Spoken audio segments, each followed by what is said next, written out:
Studio.tv est partie d'une idée simple, elle est née de l'envie de donner la parole à des gens qui ne connaissent pas forcément la technique. Et donc on assiste des gens qui ont des projets, des idées de toute nature, qui ne sont pas forcément des professionnels des médias et qui sont accompagnés par des gens dont c'est un peu le métier.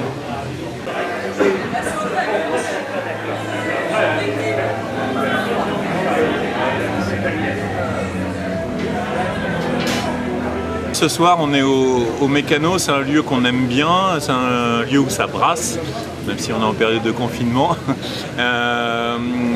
C'est un lieu comme on les aime, c'est-à-dire ouvert sur la ville avec plein de gens de toute nature, de toutes origines. Et puis avec Hervé le patron, on s'entend très bien. Celle-ci, un maillot, une petite serviette, réfléchirez là. Alors les fourchettes, je le fais.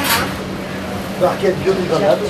Et donc c'est un peu notre deuxième QG, le Mécano. Et donc l'année dernière on a phosphoré avec autour d'un verre, 2 verres ou 3 verres avec Hervé. Et on a eu l'idée commune de se dire il y a plein de gens qui font des choses bien, des cinéastes sur la place nantaise et qui n'ont pas forcément un espace de visibilité. On avait déjà expérimenté ça à plusieurs reprises au lieu unique. Et puis là on s'est dit le lieu s'y prêtait bien et Hervé nous a dit banco. Et comme il est un peu fou, il nous a dit je vais vous construire une grosse caméra pour mettre votre vidéoprojecteur. Et puis je vais aussi vous construire un écran. Et comme il ne fait pas les choses à moitié, il nous a fait un écran de 8 mètres par 6. Toutes les conditions étaient remplies pour faire notre première séance l'année dernière. Alors aujourd'hui on est le 15 juillet 2020, on est à la deuxième édition, les choses sont un peu différentes parce que l'écran qui nous avait été construit a été détruit pendant l'hiver par des gens mal intentionnés ou en tout cas qui se sont amusés avec l'écran. Donc on a changé d'endroit au Mécano, l'écran est juste derrière moi, on a un écran gonflable pour le coup. Il y a vraiment juste la place pour le mettre. Et puis on reprend la même formule, c'est-à-dire des films locaux. Il y en a moins cette année parce que Covid oblige.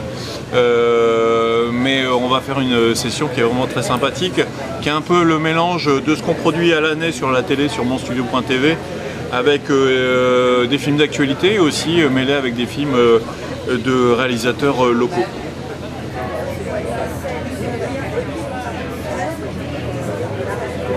Ça va, tu arrives à être droit, Walter? C'est bien l'air, je vois rien, il faut que j'aille chez l'ophtalmo.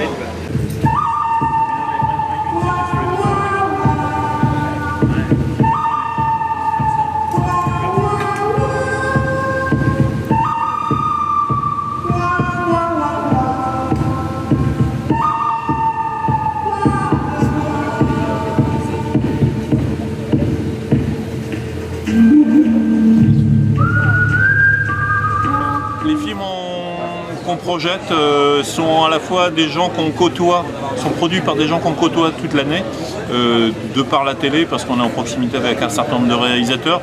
Et puis après, les réalisateurs de bouche à oreille parlent entre eux, ça diffuse assez vite sur les réseaux. Alors souvent, les réalisateurs sont investis dans leur projet, ils nous envoient leurs films à la dernière minute, c'est ce qu'on a fait encore cette année. On a intégré un certain nombre de films jusqu'à pas plus tard qu'avant-hier. Voilà, ça fait aussi le charme de la programmation.